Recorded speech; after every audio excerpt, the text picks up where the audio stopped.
बिस्मिल्लाहिर्रहमानिर्रहीम। अस्सलाम वालेकुम एवरीवन।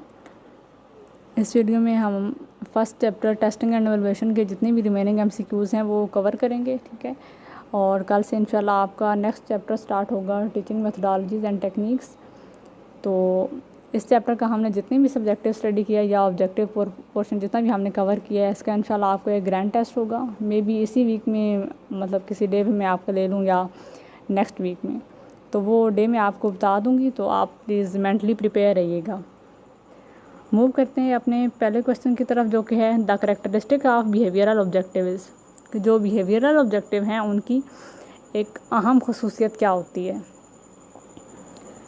बिहेवियरल ऑब्जेक्टिव जो हैं, जो ऑप्शन में हमारे पास है observable and measurable, non observable and measurable, observable and measurable, या नन ऑफ द अबव।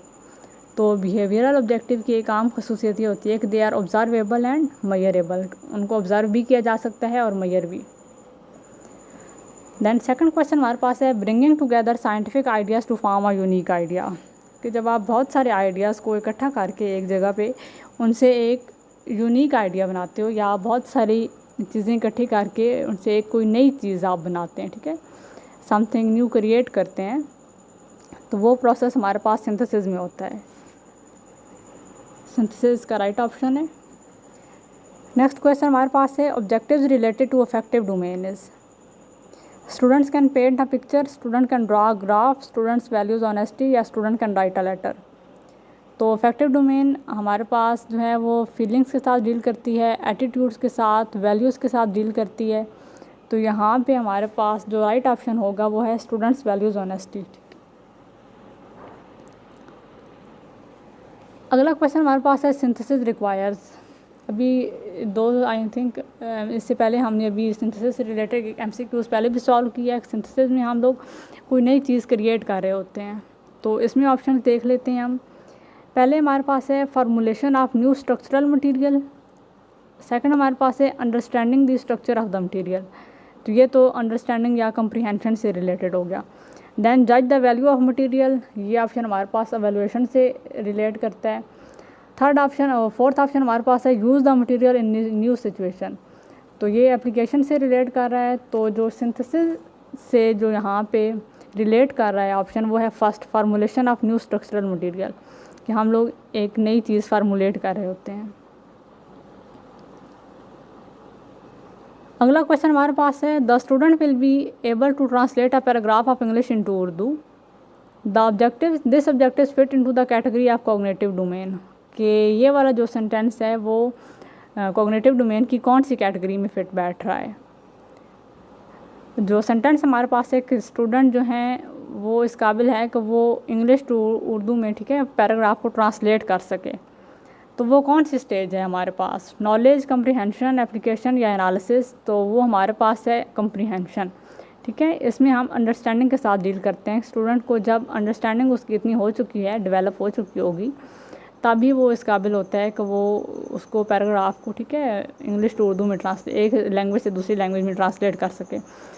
अगर कोई चीज़ उसको समझ नहीं आई, ठीक है, अभी तक उसकी अंडरस्टैंडिंग नहीं डेवलप हुई, तो वो फिर ट्रांसलेशन नहीं कर सकता, ठीक है, उसको मायने नहीं दे सकता।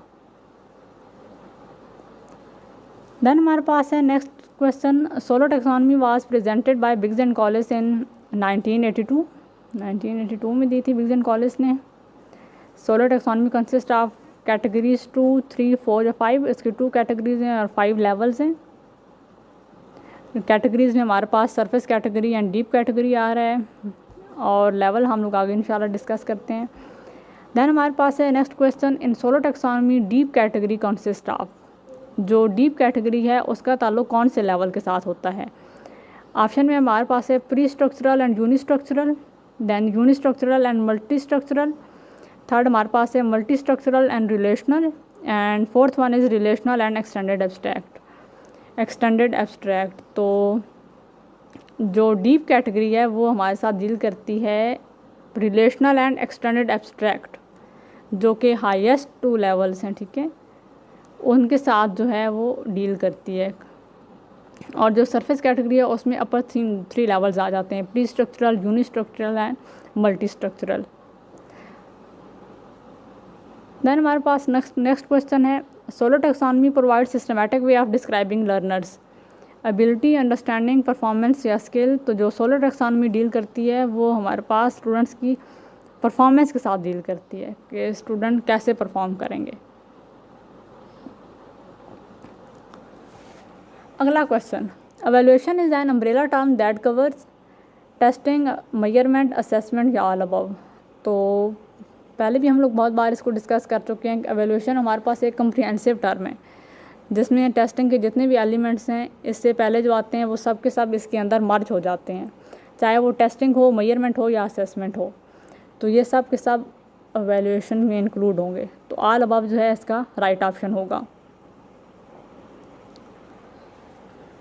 नेक्स्ट क्वेश्चन हमारे पास है, item that require student to structure a long written response up to several paragraphs are called essay, short answer items, completion type items या फिल इन द ब्लैंक्स। जो जहाँ पे स्टूडेंट्स को लॉन्ग रिटर्न रिस्पॉन्स देना पड़े, ठीक है, उनको आंसर डिटेल में प्रोवाइड करना पड़े, मतलब वो डिफरेंट सेवरल पैराग्राफ्स पे कंसिस्ट करता हो, तो वो हमारे पास ऐसे होगा।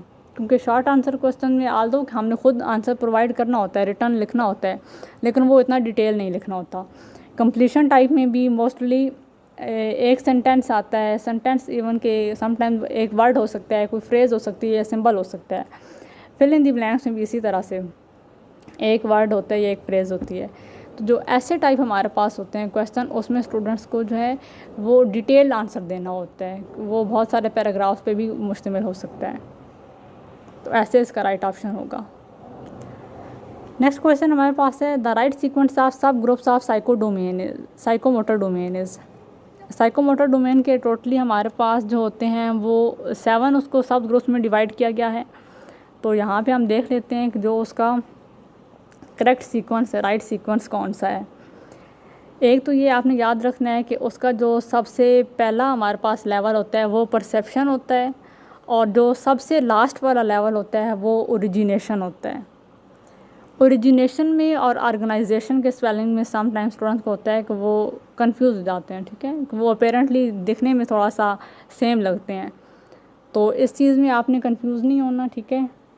अगर सिर्फ हम यहाँ पे इस दो हमारे पास जो एक उसका सबसे हाईएस्ट लेवल है और एक जो उसका सबसे लोएस्ट लेवल है, उन्हीं को देखें तो वो हमारे पास जो सबसे पहला ऑप्शन है वो इसका राइट इसका सीक्वेंस मान रहा है। लेकिन फिर भी आपने एहतियातन जो उसका अंदर सीक्वेंस दिया गया है वो भी आपने ध्यान से देखना है, क्योंकि सबसे पहले हमारे पास परसेप्शन आती है, देन सेट के बाद guided response, after this we have mechanism, then complex over response, then adaptation, और सबसे आखिर में ओरिजिनेशन आता है। तो अगर हम इस सीक्वेंस को फॉलो करें तो जो फर्स्ट इसका ऑप्शन है वो इसका राइट ऑप्शन बन रहा है। तो जो लास्ट स्टेप है वो इसका ओरिजिनेशन है, ऑर्गेनाइजेशन नहीं है, ठीक है। अगर बाकी हम लोग जितने भी इसके डिस्ट्रैक्टर्स हैं उनको देखें तो लास्ट वाला जो सेकंड है उसके लास्ट में ऑर्गेनाइजेशन आ रहा है, जो थर्ड है उसके में हमारे पास लास्ट में परसेप्शन आ रहा है, और जो फोर्थ है उसके लास्ट में कम्प्लेक्स ओवर रिस्पॉन्स आ रहा है। तो ये तीनों जो हैं इसकी कैटेगरी में नहीं आ सकते, राइट सीक्वेंस इसका नहीं है। अगला क्वेश्चन हमारे पास है, this is concern with the use of sense organs to obtain cues that guide motor activity. Option में हमारे पास हैं परसेप्शन, गाइडेड रिस्पॉन्स, मैकेनिज्म या ओरिजिनेशन।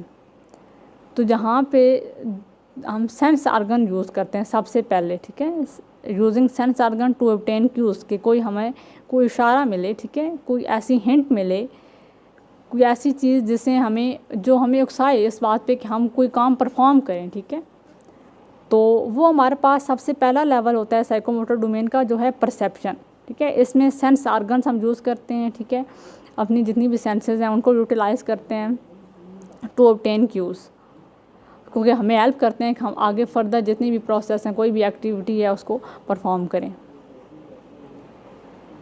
सेकंड हमारे पास है, this refers to readiness to take particular type of action. अब जो पहला ऑप्शन था उसमें हमने क्यूज़ लिए यूजिंग आवर सेंस ऑर्गन्स, अब उसके बाद हमने अपना रेडीनेस लेवल शो करना है, तो वो कौन सा हमारे पास यहाँ पे लेवल है साइकोमोटर डोमेन का, परसेप्शन, सेट, गाइडेड रिस्पॉन्स या एडेप्टेशन। तो वो हमारे पास है सेट। परसेप्शन में हम अपने सेंस ऑर्गन यूज़ करते हैं, ठीक है, तो हम लोग इनिशियल डेटा लेने के लिए, और उसके बाद अपना रेडीनेस लेवल जो शो करते हैं, यानी कि अपना माइंड सेट बनाते हैं, ठीक है, कि हमने भी ये काम करना है, ठीक है, अपने आप को रेडी करते हैं, तो वो हमारे पास है सेट। उसके बाद अगला क्वेश्चन हमारे पास है, this includes early stages for learning skills. Learning skills की अर्ली स्टेजेस हमारे पास किस में आती हैं जी?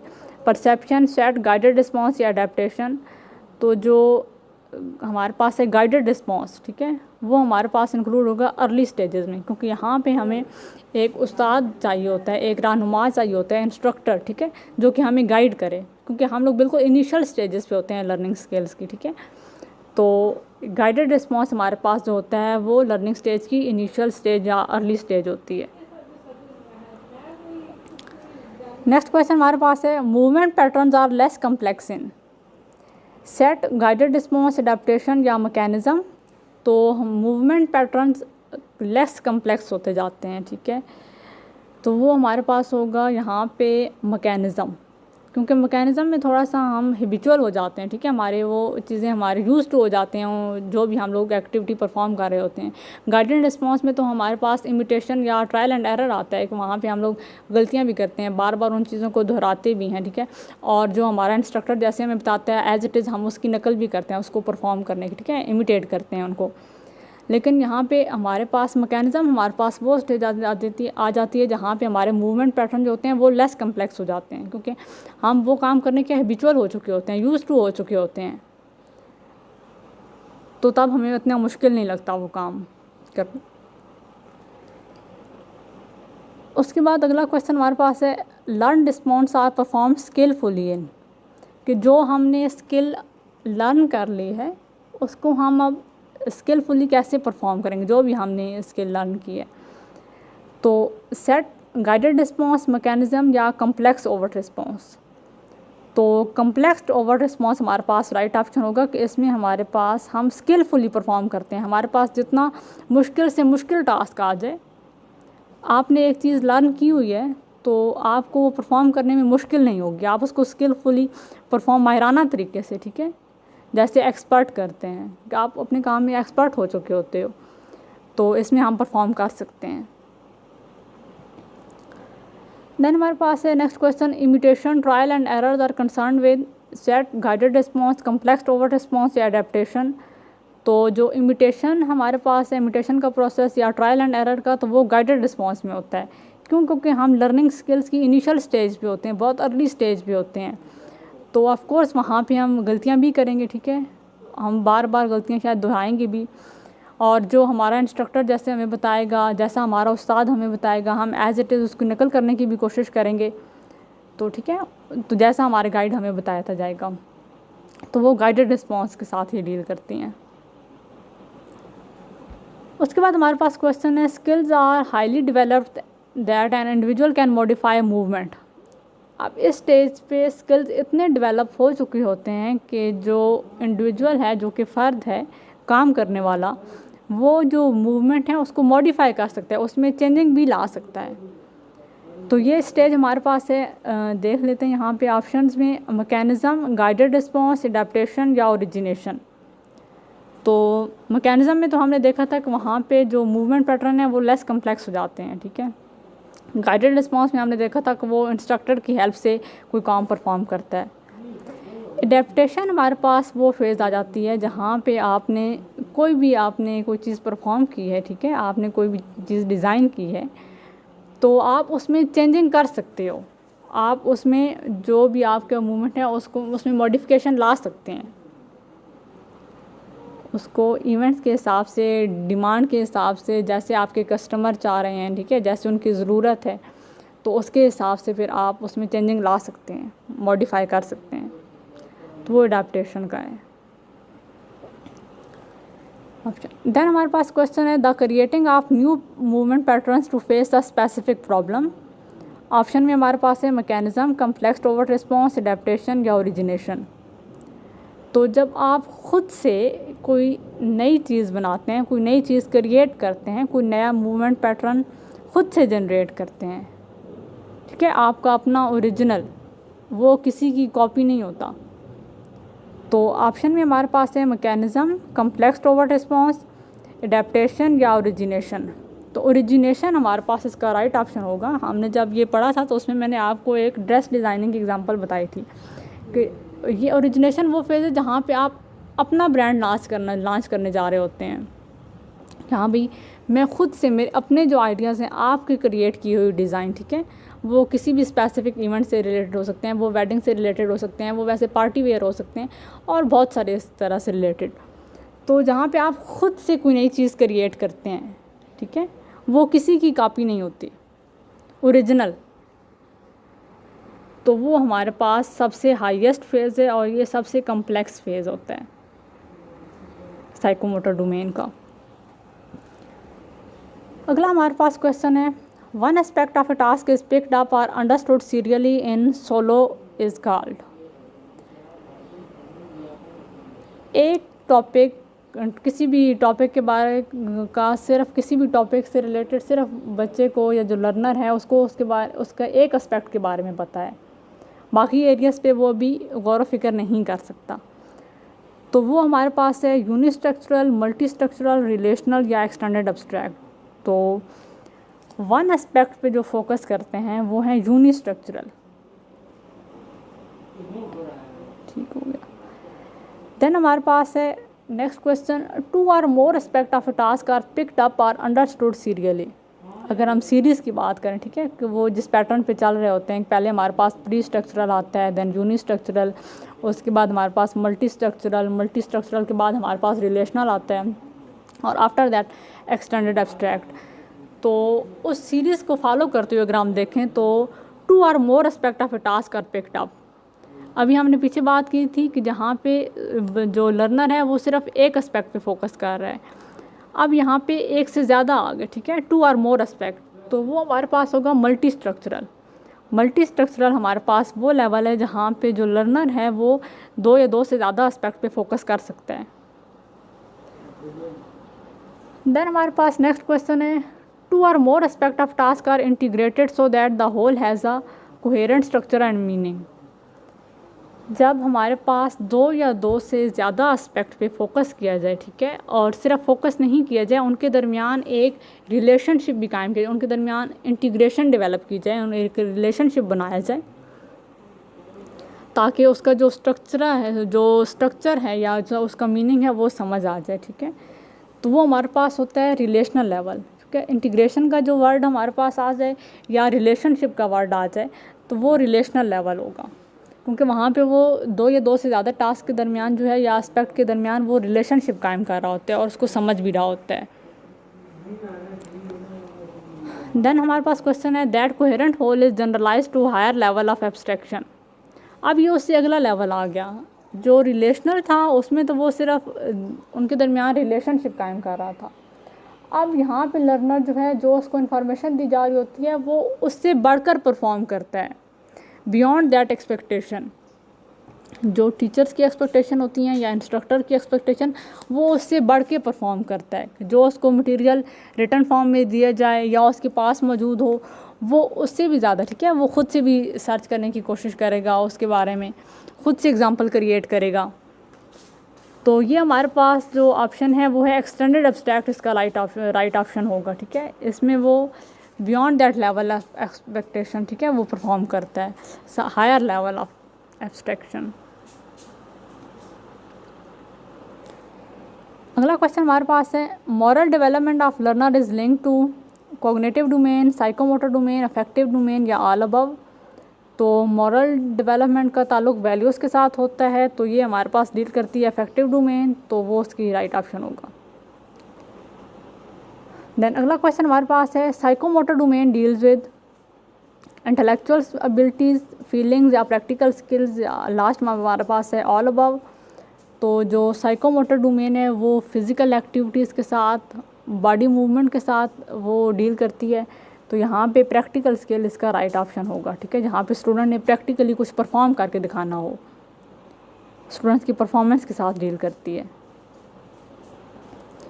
देन हमारे पास क्वेश्चन है, which is characteristic of formative evaluation. Formative evaluation की करेक्टरिस्टिक बता दें जी।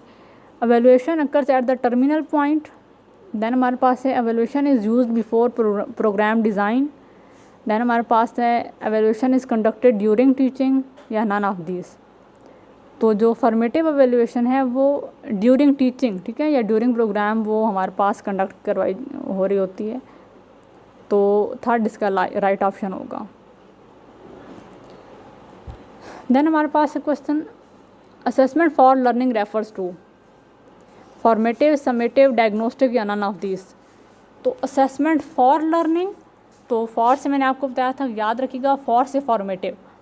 जो असेसमेंट फॉर लर्निंग है वो हमारे पास होगी फॉर्मेटिव एवोल्यूशन।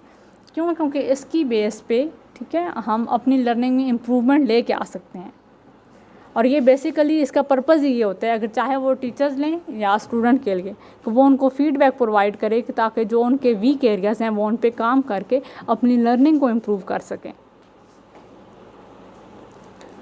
देन हमारे पास है question assessment as learning refers to formative, summative, diagnostic या नन ऑफ दीज। तो असेसमेंट एज लर्निंग हमने पढ़ा था कि ये हमारे पास, इसको हम सेल्फ लर्निंग जहाँ पे, या मेटल लर्निंग भी कहते हैं, जहाँ पे स्टूडेंट खुद अवेयर होते हैं कि आया मैं लर्निंग की कौन सी स्टेज पे हूँ। तो यहाँ पे कोई भी इसका राइट ऑप्शन यहाँ पे ये नहीं है, ना फॉर्मेटिव है, ना समेटिव है, ना डायग्नोस्टिक है। तो यहाँ पे हम नन ऑफ दिस को क्लिक करेंगे, ठीक है। कि असेसमेंट एज लर्निंग में स्टूडेंट्स जो होते हैं वो खुद अवेयर होते हैं, लर्नर जो होता है वो खुद अवेयर होता है कि मैं कौन सी स्टेज पे हूँ, मुझे कितनी ज़्यादा और लर्निंग की ज़रूरत है। देन हमारे पास है question assessment of learning is linked with formative, summative, diagnostic या नन ऑफ दीज। तो असेसमेंट ऑफ लर्निंग, जो आपने लर्न किया अब आपने उसको असेस करना है, ठीक है। अब यहाँ पे ग्रेडिंग का ताल्लुक आ गया, तो ये हमारे पास समेटिव असेसमेंट होती है, असेसमेंट ऑफ लर्निंग। उसके बाद हमारे पास है what does the S in SMART stand for. हमने बिहेवियरल ऑब्जेक्टिव की एक करैक्टरिस्टिक ये पढ़ी थी कि दे आर स्मार्ट, ठीक है, उनके लिए स्मार्ट का वर्ड यूज़ किया जाता है जो एक्रोनम है। तो इस एक्रोनम में हमारे पास जो एस है वो स्टैंड करता है किसके लिए? ऑप्शन में हम देख लेते हैं। सिंपल, मतलब a goal must be easy, या SMART, a goal must make sense, specific, a goal must be focused, या sample, a goal must be typical. तो जो स्मार्ट में एस है वो स्टैंड करता है स्पेसिफिक के लिए, कि गोल मस्ट बी फोकस्ड, कि आपका कोई लर्निंग टारगेट हो, ठीक है, जहाँ पे आपको एक स्पेसिफिक आपका फोकस हो, जहाँ जिस पे आप फोकस कर रहे हो, जिस डायरेक्शन में आप मूव कर रहे हो। देन हमारे पास है what does the R in SMART stand for, कि जो आपके पास ऑप्शन है स्मार्ट है उसमें आर जो है वो किस के लिए स्टैंड कर रहा है? Realistic, you must be able to accomplish the goal, repeatable, you must be able to do the goal over and over again, responsible, a goal must allow you to take charge, या respectful, a goal must allow you to be kind and polite. तो जो are है वो हमारे पास stand कर रहा है रियलिस्टिक, ठीक है, you must be able to accomplish the goal, वो हमारे पास एक आइडियल स्टेट में ना जी रहे हों कि एक आइडियल स्टेट में हमने बैठ के वो बना दिया जिसको अचीव करना ही मुश्किल हो। तो जो हमारे पास हमारे जो गोल हैं या ऑब्जेक्टिव हैं वो रियलिस्टिक भी होने चाहिए। पहला हमने एस देखा था स्पेसिफिक के लिए, आर हमारे पास है रियलिस्टिक। देन हमारे पास है next what does the M in SMART stand for? Mental, you have to able to think about the goal, या measurable, a goal must some kind of number attach so you have a way to know if you are reaching a goal. Then memorable, a goal must be easily remembered, and fourth one हमारे पास है maximum, there are no age limits for goal. तो M यहाँ पे refer कर रहा है measurable, कि आपके पास आप उसको क्वांटिफाई कर सकें, मेजर कर सकें। मेजरमेंट का हमने पहले भी, इससे पहले जो टेस्टिंग के एलिमेंट्स थे उसमें पढ़ा था हमने। मेजरमेंट हमारे पास वो प्रोसेस होता है जब हम किसी भी डाटा को जो है वो स्कोर करते हैं, ठीक है, उसको नंबर असाइन करते हैं, क्वांटिफाई करते हैं। तो ऑब्जेक्टिव की एक करैक्टरिस्टिक ये भी है कि दे शुड बी मेजरेबल, ठीक है, उनको क्वांटिफाई किया जा सके, उनको मेजर किया जा सके। देन हमारे पास है next what does the A in SMART stand for? Admirable, a goal must impress people, allowable, a goal must be something that won't get you in trouble. Academic, a goal must be scholarly and oriented towards learning. या achievable, a goal must B reachable, you can do it. ठीक है, इसका जो right option है वो है achievable, कि हमारे पास पहले हमने एस से देखा था कि एस हमारे पास स्पेसिफिक होना चाहिए गोल, एम से हमने देखा कि मेजरेबल, ठीक है, आप उसको क्वांटिफाई कर सकें, मेजर कर सकें। ए हमारे पास है अचीवेबल, ठीक है, कि गोल को आप अचीव कर सकते हो। आपने एक चीज़, एक ऐसा गोल आपने सेट कर लिया, ऐसा ऑब्जेक्टिव सेट कर लिया जिसको आप अचीव ही नहीं कर सकते, जो आपके लिए वो इम्पॉसिबल है, ठीक है, या बहुत मुश्किल है अचीव करना। तो ऐसा नहीं, गोल आपके पास वो होना चाहिए जिस तक आप पहुंच सकें। देन हमारे पास है next question, what does the T in SMART stand for? Time bound, the goal must be reach with in specific length of time. Thoughtful, a goal must take into account the feelings of other. Transferable, a goal should be able to share with other people. या trustworthy, a goal should be worthy. तो यहाँ पे जो T है वो stand कर रहा है टाइम बाउंड, ठीक है, कि आप विद इन टाइम, जो स्पेसिफिक आपने टाइम लेंथ तो किसी भी गोल को अचीव करने के लिए डिफ़ाइन की है, ठीक है। कि मिसाल के तौर पे एक टीचर ने अगर आज आपको पढ़ाना है एक टॉपिक पार्ट्स ऑफ कंप्यूटर के बारे में, ठीक है, या इनपुट डिवाइसेस या आउटपुट डिवाइसेस के बारे में, और वो लेक्चर 40 मिनट्स का है, तो जो टीचर को ऑब्जेक्टिव है वो है कि टीचर ने 40 मिनट्स में जो पढ़ाया, at the end of the class student will be able to know the input devices and output devices. तो वो उन 40 मिनट में अचीव हो जाना चाहिए, ठीक है, वो स्पेसिफिक लेंथ हो। जो हमारे पास ऑब्जेक्टिव्स होते हैं वो टाइम बाउंड होते हैं, कि उनको with in given time achieve होना चाहिए। देन हमारे पास है next, a short term goal is, जो शॉर्ट टर्म गोल हमारे पास होते हैं वो हमारे पास डेज टू वीक के दरमियान लाई कर रहे होते हैं, ठीक है, जो हमारे पास शॉर्ट टर्म गोल होते हैं वो दिनों से हफ्तों के दरमियान में उनकी रेंज होती है। And a long term goal, जो लॉन्ग टर्म हमारे पास होते हैं वो मंथ से लेके ईयर्स तक उनका टाइम स्पैन होता है। Then SMART goals are best described as, अभी हमने उनको डिस्कस भी किया, तो उस चीज़ को अगर हम यहाँ पे देखें तो जो हमारे पास सबसे पहला ऑप्शन है, they are specific, measurable, attainable, relevant and timely, ये इसको बेस्ट डिस्क्राइब कर रहे हैं।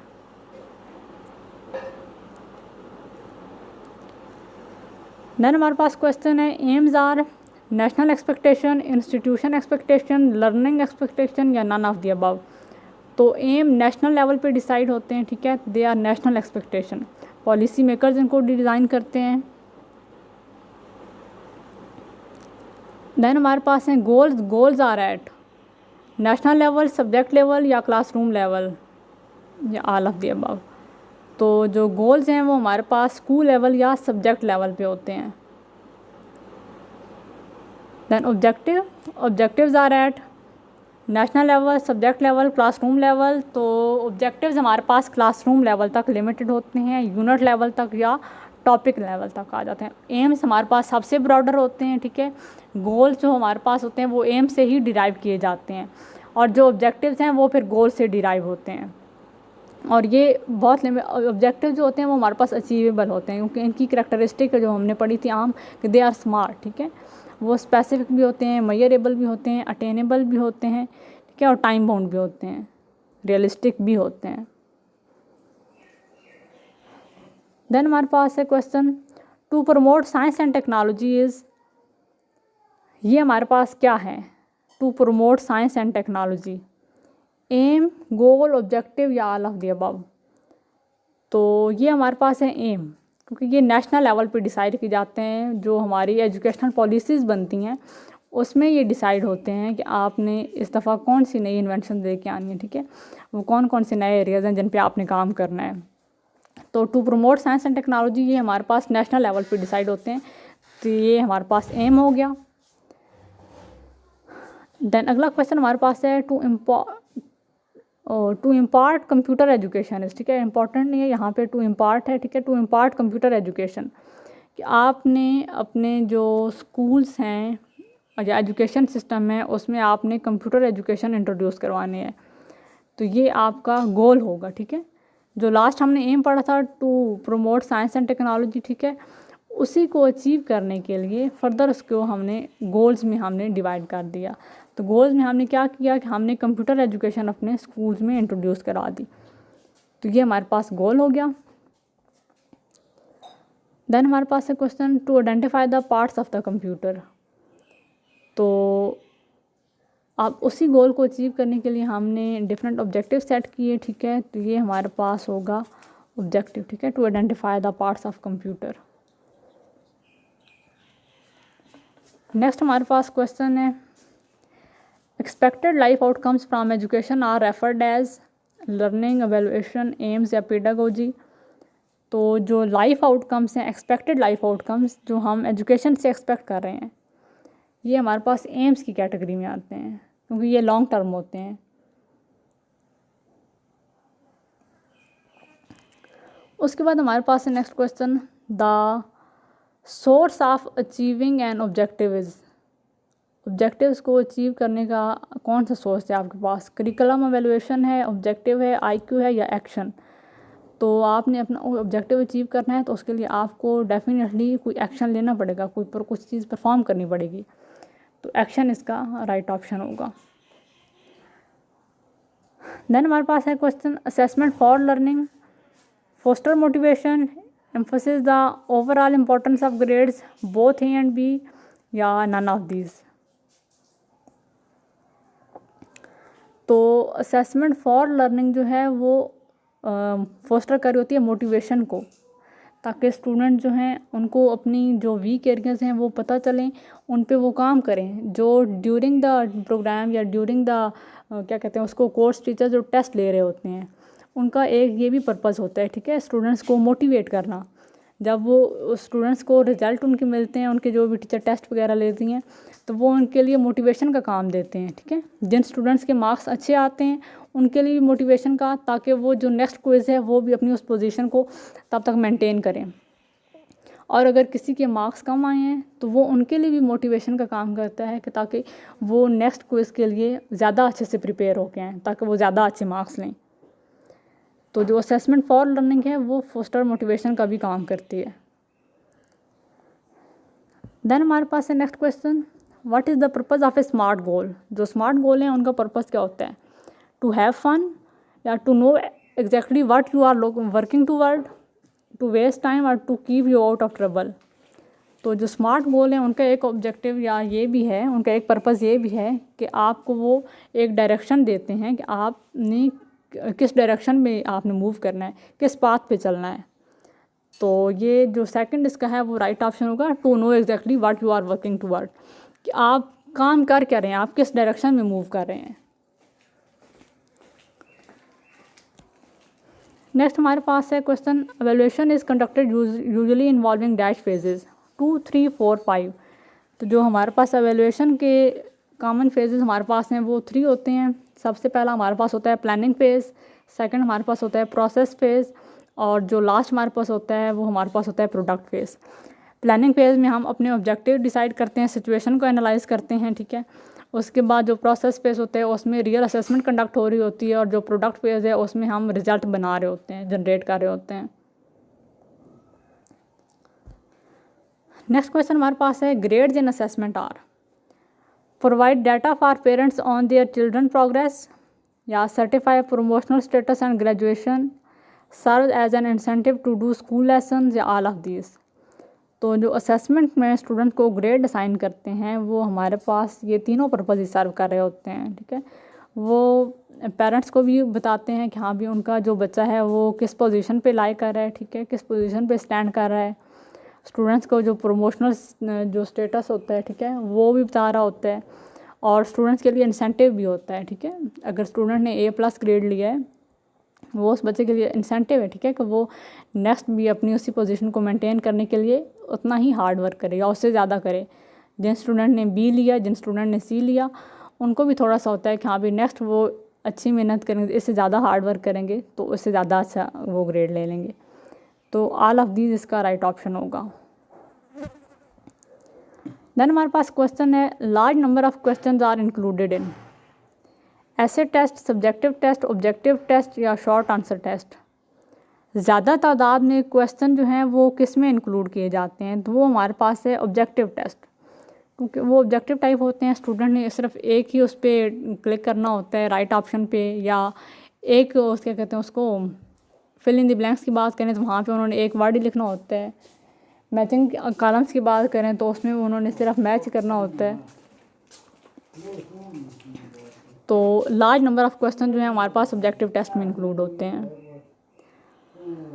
देन हमारे पास क्वेश्चन है ऐसे type questions are relatively easy to make, relatively difficult to make, relatively less time consuming in marking या none of these।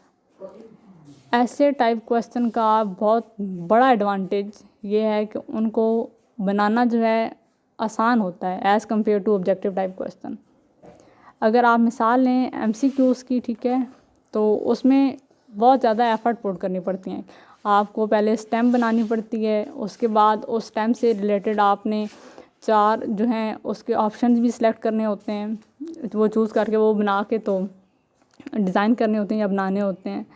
तो वो बहुत टाइम कंज्यूमिंग टास्क है। ऑब्जेक्टिव टाइप क्वेश्चन को बनाना बहुत मुश्किल होता है, लेकिन उनको चेक करना आसान होता है। लेकिन जो ऐसे टाइप हैं हमारे पास, उनको बनाना आसान होता है, ठीक है, उनकी मेकिंग आसान होती है, डेवलपमेंट, हाँ, उनको चेक करना थोड़ा सा मुश्किल हो जाता है।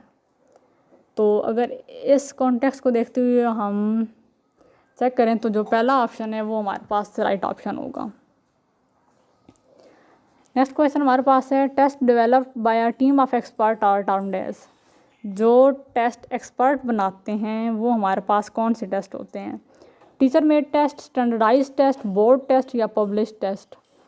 तो जो टीम ऑफ एक्सपर्ट बनाती है वो स्टैंडर्डाइज टेस्ट होते हैं। High technical quality is assured in teacher made test, standardize test, board test या publish test.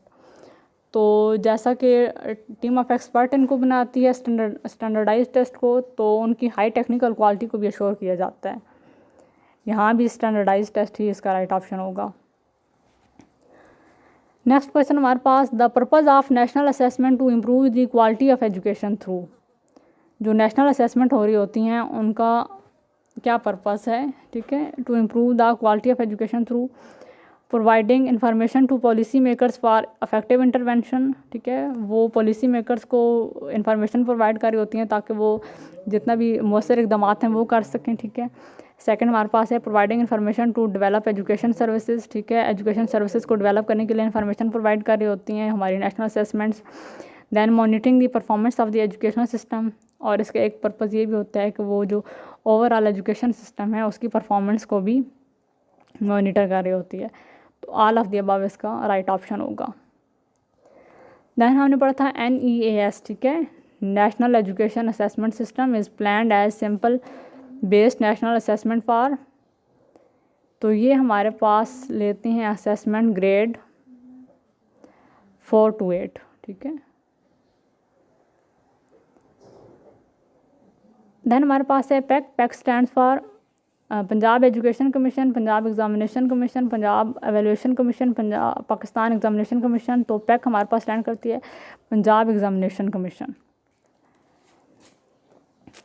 Punjab examination commission is autonomous body responsible for conducting examination for. तो जो पैक है वो रिस्पॉन्सिबल है to conduct examination for grade 5 to 8, 5वीं से 8वीं जमात तक के जो इम्तिहान हैं वो पैक लेते हैं। Results of pack examination can be used for identification of skills and concepts individual students have learned, ठीक है, जो इंडिविजुअल स्टूडेंट हैं वो कौन कौन सी स्किल्स हैं या कॉन्सेप्ट हैं जो लर्न कर ली हैं। सेकंड हमारे पास है monitoring academic growth over that time, ठीक है, कि वो ये भी चेक कर होता है कि टाइम टू टाइम कितना एकेडमिक ग्रोथ कितनी हुई है, या बोथ ए एंड बी या नन ऑफ दीज। तो जो थर्ड ऑप्शन है बोथ ए एंड बी, ये इसका राइट ऑप्शन होगा। देन हमारे पास है question prerequisite skills needed by students to succeed in a unit or course are evaluated by. Prerequisite skills यानी कि वो स्किल्स या वो नॉलेज जो स्टूडेंट्स के पास ऑलरेडी मौजूद है, जो कि उसको हेल्प कर सकती है किसी भी कोर्स में या किसी भी यूनिट में सक्सीड होने के लिए। तो वो कब चेक की जाती है? Placement assessment, formative assessment, diagnostic evaluation या समेटिव एवेल्युएशन। तो वो हमारे पास होती है प्लेसमेंट असेसमेंट में। प्लेसमेंट असेसमेंट में हम चेक कर रहे होते हैं प्री रिक्विजिट स्किल, स्टूडेंट्स की जो प्रायर नॉलेज है वो। तो ये हमारे पास कुछ क्वेश्चंस थे, ठीक है। तो मैं रिज़ल्ट देख लेती हूँ इसका। तो इंशाल्लाह नेक्स्ट हम लोग, ये आई थिंक एक एक्स्ट्रा इसका क्वेश्चन यहाँ पे ऐड हो गया है, ठीक है। तो ये हमारे पास ओवरऑल इतने इसके MCQs थे। पहला चैप्टर टेस्टिंग एंड एवेल्यूएशन से रिलेटेड। तो इंशाल्लाह कल से हम लोग अपना नेक्स्ट चैप्टर स्टार्ट करेंगे। तो आप ओवरऑल इससे पहले भी जितने भी MCQs हम लोग कर चुके हैं उनको भी साथ में रिवाइज़ करते रहें, ठीक है। क्योंकि कोशिश करूँगी कि मैं इसी वीक में आपका एक ग्रैंड क्विज़ ले लूँ।